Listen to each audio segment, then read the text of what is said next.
Hello दोस्तों। आज हम ये समझने की कोशिश करेंगे कि कैसे चीन दूसरों को फंसाते फंसाते अपने ही बनाए कर्ज के माया जाल में फंसता चला गया और आज वो खुद डबल डेट क्राइसिस यानी कि कर्ज के दोहरे जाल में बुरी तरह से फंस चुका है।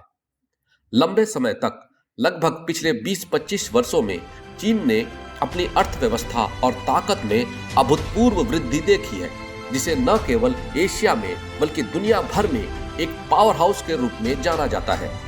वित्तीय विकास में अपना रास्ता खुद बनाने से चीन को फायदा बहुत हुआ है। बेजिंग के नीति निर्माताओं ने उच्च स्तर के वित्तीय दमन को बनाए रखा, जिससे उन्हें देश की बचत को पसंदीदा क्षेत्रों में इन्वेस्ट करने की अनुमति मिली, जो चीन की एक्सपोर्ट ओरिएंटेड इंडस्ट्रियलाइजेशन रणनीति की सफलता में सीधे योगदान देता है।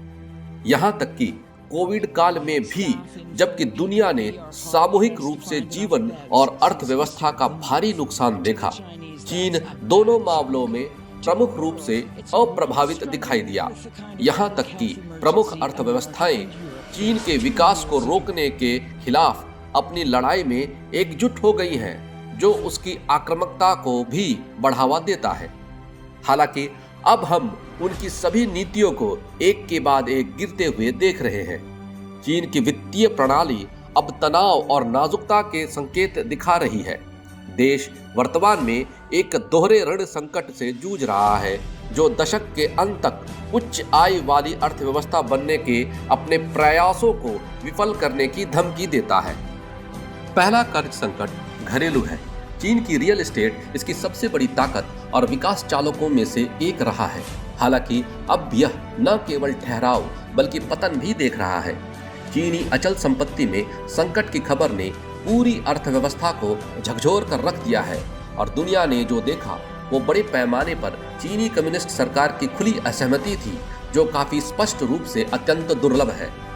प्रॉपर्टी डेवलपर्स की ऋणग्रस्तता को कम करने और उनके डिफॉल्ट होने के अटकलों पर अंकुश लगाने के लिए 3 रेड लाइन्स पॉलिसी के प्रत्यक्ष परिणाम के रूप में लगभग 1 साल पहले संपत्ति क्षेत्र में मंदी से शुरू हुई।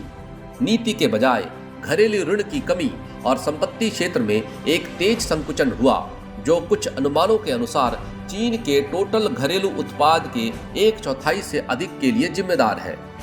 इस मंदी ने एक मॉर्टगेज क्राइसिस को जन्म दिया है, क्योंकि लगभग 100 चीनी शहरों में 300 से अधिक परियोजनाओं में बॉयकॉट ऑफ मॉर्टगेज लोन्स फैल गया है। दूसरा संकट विदेशी ऋण है, जो उन परियोजनाओं के लिए बहुत अधिक उधार देने के कारण होता है, जो कोरोना महामारी के कारण बिजनेस पॉइंट ऑफ व्यू से यूजलेस होते जा रहे हैं। जब इस साल मई में श्रीलंका अपने इतिहास के पहली बार अपने ऋण पर चूक गया, यानी कि लोन रीपेमेंट पर डिफॉल्ट हुआ, तो यह उन समस्याओं का एक अशुभ संकेत था जो आने वाले महीनों में चीन के मुख्य विदेशी उधार कार्यक्रम बेल्ट एंड रोड इनिशिएटिव को प्रभावित करने वाला था। 1980 के दशक में जब से चीन ने अपने बाजार खोलना शुरू किया, तब से चीन का संपत्ति बाजार अर्थव्यवस्था का एक प्रमुख चालक रहा है। आज संपत्ति बाजार अभी भी अर्थव्यवस्था में एक प्रमुख योगदान करता है, जिसमें उद्योगों के दायरे के आधार पर जीडीपी के 17 से 29% तक के अनुमान शामिल है। चीन में घर के मालिकाना हक दुनिया की सभी बड़ी दरों में से एक है, जो 2020 में लगभग 90% तक पहुंच गई थी। यह काफी हद तक इस तथ्य के कारण है कि संपत्ति को आर्थिक स्थिरता और सुरक्षा के सोर्स के रूप में देखा जाता है। इस परिघटना का एक सांस्कृतिक तत्व भी है, क्योंकि पारंपरिक रूप से घर का होना शादी के लिए एक शर्त के रूप में देखा जाता है, खासकर पुरुषों के लिए। इस कारण से परिवार और दोस्त अपने बच्चों के लिए शादी और परिवार की संभावनाओं में मदद करने के लिए घर खरीदने के लिए एक साथ पैसा जमा करते हैं। हालांकि सांस्कृतिक कारक को अक्सर ओवर एस्टिमेट किया जाता है, खासकर जब यह माना जाता है कि दुनिया के कई हिस्सों में हाउस ओनरशिप मिडिल क्लास लोगों के लिए एक महत्वपूर्ण मार्कर है। यह भी स्पष्ट है कि एक घर होने के अलावा दूसरा या तीसरा घर खरीदना एक इंटेलिजेंट फाइनेंशियल इन्वेस्टमेंट के रूप में देखा जाता है। चीन में पर्सनल एसेट्स के रूप में पर्सनल प्रॉपर्टी का एक बड़ा हिस्सा है, यानी कि करीबन 70% घरेलू संपत्ति में है। घर की कीमतों में लगातार वृद्धि का मतलब यह भी है कि पिछले कुछ वर्षों में संपत्ति को एक आकर्षक निवेश यानी कि इन्वेस्टमेंट के रूप में देखा जाने लगा है। रियल एस्टेट चीनी अर्थव्यवस्था के सबसे बड़े जीडीपी चालकों में से एक है, जो कि लगभग 23% है। रियल एस्टेट की चीनी सांस्कृतिक में निवेश के मुख्य सोर्सेस में से एक के रूप में और स्टेटस सिंबल के रूप में भी देखा जाता है। बढ़ते शहरीकरण और तेजी से औद्योगिकरण के कारण भी शहरी क्षेत्रों में घरों की मांग में वृद्धि हुई, जिससे रियल एस्टेट में उछाल आया। भारत में जब आप एक घर खरीदते हैं तो आपको संपत्ति का 1% डाउन पेमेंट के रूप में देना पड़ता है और शेष पेमेंट अवधि के दौरान। हालांकि चीन में ऐसा नहीं है। वहां अपार्टमेंट और विकास परियोजनाएं पूरी तरह से पहले ही यानी कि प्री सोल्ड यानी कि बिक चुकी थी, जिसने निर्माण को तीव्र गति से बढ़ावा दिया। इन घरों को सट्टा उद्देश्यों के लिए खरीदा गया था, न कि वास्तविक जीवन यापन के लिए, और घरों की मांग को बढ़ाने के पीछे यही कारण था। बढ़ती मांग ने डेवलपर्स को आसान कर्ज के समर्थन में खतरनाक गति से अधिक इमारतों का निर्माण करने के लिए प्रेरित किया, जिससे भारी और अस्थिर ऋणों का ढेर लग गया। प्रॉपर्टी डेवलपमेंट के क्षेत्र में चीन की कुछ स्टेट ओन्ड सबसे बड़ी कंपनियां हैं। इन कंपनियों ने पिछले 2 दशकों में चीन में संपत्ति में उछाल के कारण भारी मुनाफा कमाया। चीन के संपत्ति बाजार को पूरी तरह से समझने के लिए हमें विशेष रूप से सरकार और स्थानीय सरकारों के साथ इसके संबंधों को भी समझना होगा। चीन में शहरों में सभी भूमि पर सरकार का अधिकार है।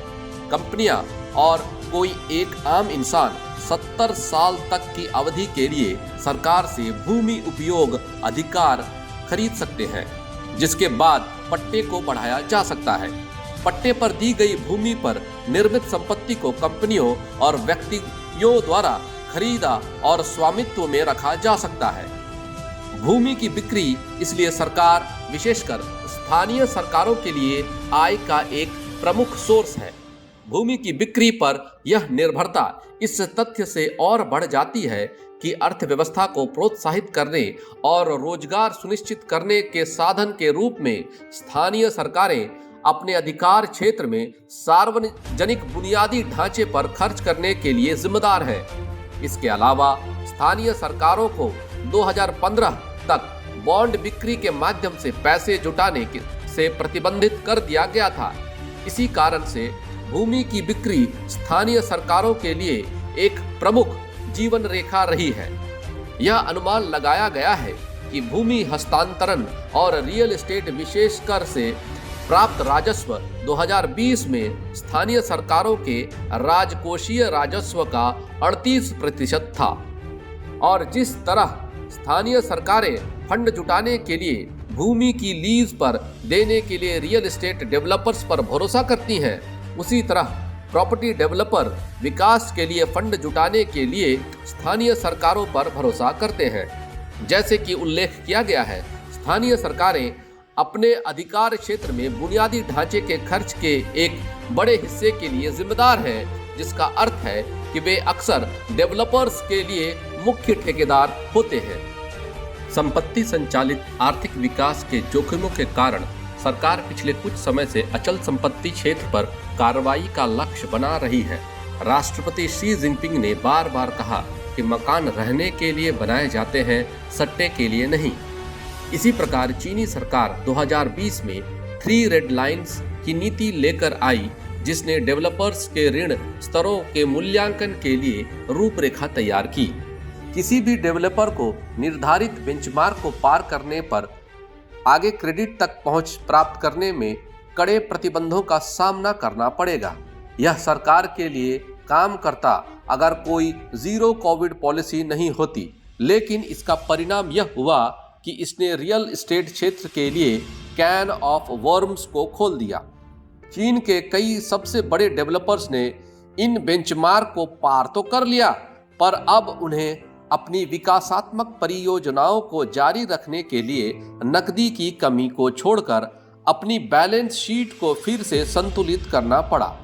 रियल एस्टेट बूम ने एवरग्रांडे ग्रुप को देश में इस सेक्टर का पोस्टर बॉय बना दिया था।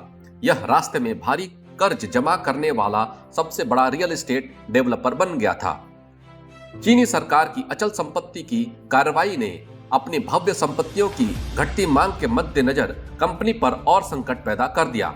समूह अब उधार नहीं ले सकता था क्योंकि यह 3 रेड लाइंस की नीति के कारण हुआ करता था और इस प्रकार धन प्रवाह को बनाए रखने के लिए अपनी विविध व्यावसायिक धाराओं को बेचना शुरू कर दिया। हालांकि यह पर्याप्त नहीं था। एवरग्रांडे ग्रुप अपने अंतरराष्ट्रीय हितधारकों को भुगतान करने में विफल रहा और आधिकारिक तौर पर डिफॉल्ट सूची में प्रवेश कर गया। संपत्ति बाजार संकट के परिणामों में से एक घर की कीमतों में गिरावट आया। प्रमुख संपत्ति डेवलपर्स के लिए अपने देनदारियों को चुकाने में असमर्थता ने क्षेत्र में विश्वास को हिला दिया और घर की कीमतों, बिक्री और निर्माण में गिरावट आई, जिसका समग्र रूप से अर्थव्यवस्था पर प्रभाव पड़ा।